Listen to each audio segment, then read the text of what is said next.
என் அன்பு குழந்தையே, இன்னமும் 2 மணி நேரம் மட்டும்தான் மீதம் இருக்கின்றது. ஒரு தீய சக்தி ஒன்று உன்னுடைய இல்லத்தை நெருங்குவதற்கு. என் பிள்ளையே, அம்மா கொண்டு வந்திருக்கின்ற இந்த அவசர செய்தியினை என் குழந்தை நீ உடனடியாக கேட்டுவிட்டு, நான் சொல்வதை செய்து உன் இல்லத்திற்குள் வர இருக்கின்ற அந்த தீய சக்தியை தடுத்து நிறுத்திவிட வேண்டும். என் தங்கமே, இந்த பிரத்யங்கரா இருக்கின்ற இல்லத்திற்குள் தீய சக்தி வருமா, அப்படி உள்ளே வந்து விடுமா என்று என் பிள்ளை நீ கேட்பாயானால், என் தங்கமே, உன் இல்லத்திற்குள் வர முடியாவிட்டாலும் அவை உன் இல்லத்திற்குள் வருவதற்கு முயற்சிகளை செய்யும் அல்லவா?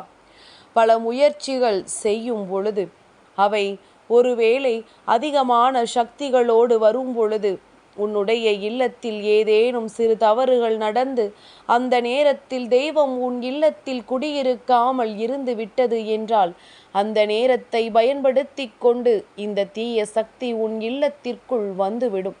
அதனால்தான் உன்னை முன்னெச்சரிக்கையாக இருக்க அம்மா சொல்கின்றேன்.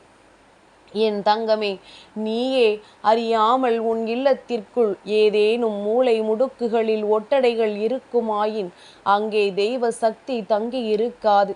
ஏன், உன் பிரத்யங்கரா என்னாலேயே அங்கு தங்கி இருக்க முடியாது. அதனால்தான் அம்மா உடனே உன்னை ஒட்டடையை அப்புறப்படுத்து என்று சொல்லவில்லை. இந்த தீய சக்தி உள்ளே வராமல் உன்னுடைய வாசலிலேயே தடுத்து நிறுத்துவதற்குத்தான் அம்மா ஒரு வழியை சொல்கிறேன் என்று சொல்கின்றேன். அப்படியானால் இந்த தீய சக்தி யார்?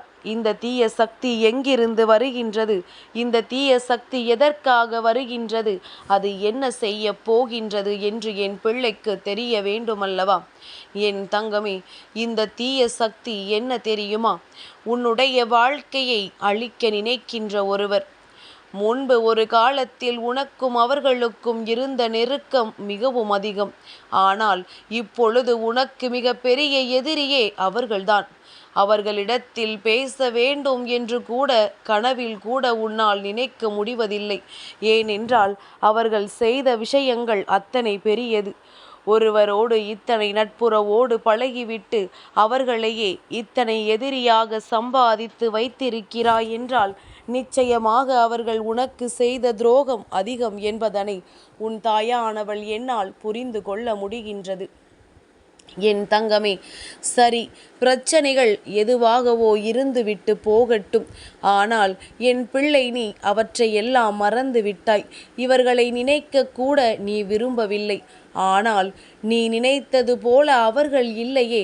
அவர்கள் உன் வாழ்க்கையை அழித்துவிட வேண்டும் என்றுதான் இன்னமும் கங்கணம் கட்டி கொண்டு திரிகின்றார்கள்.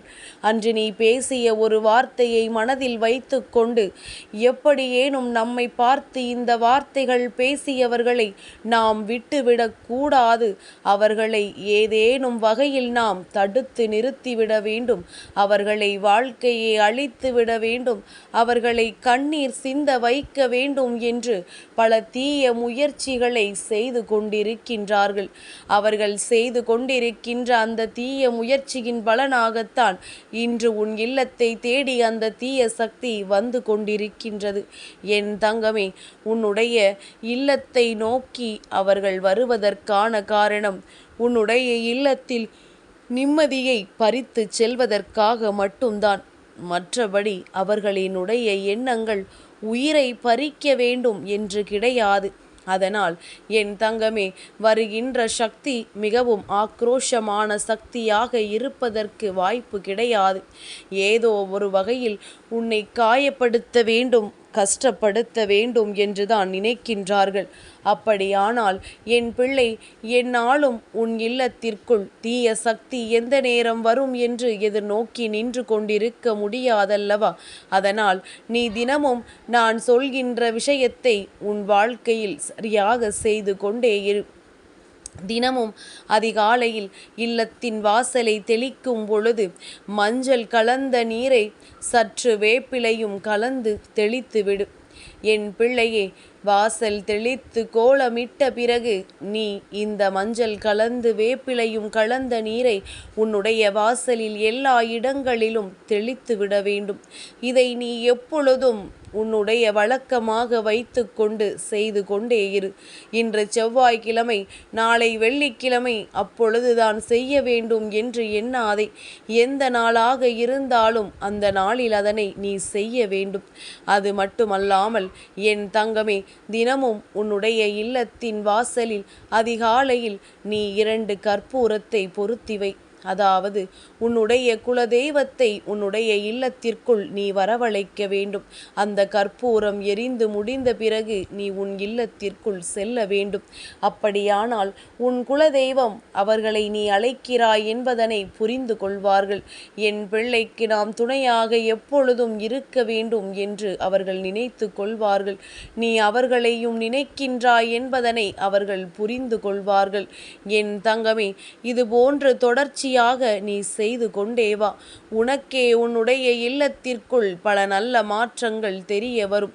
நம்மை சுற்றி எந்த தீய சக்தியும் இல்லை என்ற ஒரு உணர்வு உனக்குள் ஏற்படும். என் தங்கமே, அதுபோல உன்னுடைய இல்லத்தினுடைய மூளை முடுக்குகளில் எல்லாம், அதுபோல பூஜை அறையினுடைய மூளை முடுக்குகளில் எல்லாம் ஒட்டடைகள் இருக்காமல் நீ சரியாக பார்த்து கொண்டே வர வேண்டும். அப்படி ஓரிடத்தில் இவையெல்லாம் தேங்கி நிற்கிறது என்றால் அங்கே தீய சக்தி வந்து அமர்ந்துவிடும் என்பதனையும் என் குழந்தை நீ புரிந்து கொள்ள வேண்டும். என் தங்கமே, இந்த வாழ்க்கையில் இது மட்டுமல்ல, இன்னமும் எத்தனையோ பிரச்சனைகள் உனக்கு இருந்து கொண்டுதான் இருக்கின்றது. உன்னுடைய வாழ்க்கை சூழ்நிலைகள் உனக்கு எத்தனையோ கஷ்டங்களை கொடுத்து கொண்டுதான் இருக்கின்றது. எல்லாவற்றிற்கும் காரணம் தெரியாமல் என் பிள்ளை விழி பிதுங்கி நிற்பாயல்லவா? அந்த நேரத்தில் நீ புரிந்து கொள்ள வேண்டிய விஷயம் என்ன தெரியுமா? நம்மை சுற்றி ஏதோ ஒரு தீய சக்தி இருக்கின்றது. நாம் தெய்வத்திற்கு செய்ய வேண்டியதை சரியாக செய்ய வேண்டும். தெய்வத்தின் அன்பினை முழுமையாக பெற்றுக்கொள்ள வேண்டும் என்பதனைத்தான் என் பிள்ளை நீ தெளிவாக புரிந்து கொள்ள வேண்டும். மாறாக வேறு எந்த விஷயத்தை பற்றியும் நினைத்து என் பிள்ளை வேதனைப்பட வேண்டாம். என் தங்கமே, தெய்வ சக்தியை இல்லத்திற்குள் அதிகப்படுத்து. உன் இல்லத்தில் விபூதியினுடைய வாசனை எப்பொழுதும் நிறைந்திருக்க வேண்டும். நான் சொல்கின்ற இந்த விஷயத்தை அடிக்கடி உன் இல்லத்தின் பூஜை அறையில் நீ செய்து பார். என் தங்கமே, விபூதியில் கற்பூரத்தை கலந்து வைத்துக்கொள். அதாவது கற்பூரத்தை நன்றாக நுணுக்கி அந்த திருநீரில் நீ தூவிவிடு.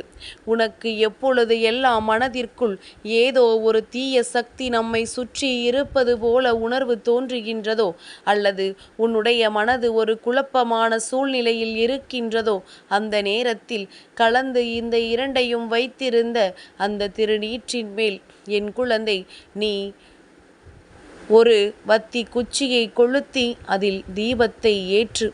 என் தங்கமே, அந்த தீபம் ஒரு 5 வினாடிகள் மட்டும் எரிந்தால் போதும். அதை உடனே அணைத்து விடு. அணைத்து விட்ட அடுத்த நொடி அதிலிருந்து வருகின்ற ஒரு வாசனை உன்னுடைய ஒட்டுமொத்த மனநிலையையும் அந்த நேரத்தில் மாற்றிவிடும். என் குழந்தை, நினைக்கின்ற விஷயத்தை அது உனக்கு நடக்கும் என்று உணர்த்திவிடும். நீ செய்ய நினைக்கின்ற தவறான விஷயத்தை அது உனக்கு சுட்டி காட்டும். சரியான விஷயத்தை உன் மனதிற்குள் அது தட்டி கொடுக்கும். இப்படி உனக்குள் இருக்கின்ற அத்தனை உணர்வுகளையும் அது தூண்டிவிடும். என் தங்கமே, இது போன்றெல்லாம் அடிக்கடி செய்து கொண்டே வரும் பொழுது உன்னுடைய இல்லத்திற்குள் தீய சக்திகள் தங்கிவிடாது. உன்னை அழிக்க நினைப்பவர்களினுடைய எண்ணங்களை என் பிள்ளை நீ பொய்யாக்க வேண்டும். உயிரை எடுக்கவில்லை என்றால் என்ன, உடலுக்கு கெடுதல் செய்ய நினைப்பதும் ஒரு வகையில் மிக பெரிய துரோகம்தானே. என் தங்கமே, இதை அவர்கள் இத்தனை தைரியமாக செய்கின்ற பொழுது நீ அதை உன் அருகில் வரவிடாமல் மிகவும் தைரியத்தோடு தெய்வத்தின் மீது கொண்ட நம்பிக்கையோடு செய்துவிட வேண்டும். என் தங்கமே, எப்பொழுதுமே உன் மனதிற்குள் ஒரு பதற்றமோ ஒரு படபடப்போ வந்துவிட்டது என்றால் உடனே விபூதியை உன் நெற்றி முழுக்க நீ இட்டுக்கொள். என் தங்கமே, அவை உனக்கு அந்த நேரத்தில் மிக பெரியதொரு மன வலிமையை கொடுத்துவிடும். என் பிள்ளை, தீய சக்திகள் ஒரு நாளும் உன்னை நெருங்காது. தீய சக்திகள் உன்னை நெருங்குவது என்று நினைத்து விட்டாலே அது பயந்து ஓட்டமெடுக்கும் என்பதில் எந்த ஒரு மாற்று கருத்தும் கிடையாது. என் தங்கமே, இந்த சூழ்நிலைகள் உன்னுடைய வாழ்க்கையில் எப்படி வேண்டுமானாலும் இனிமேல் மாறிவிடலாம். இனி நல்லது நடக்கும் என்பதனை நீ முழுமையாக நம்பு.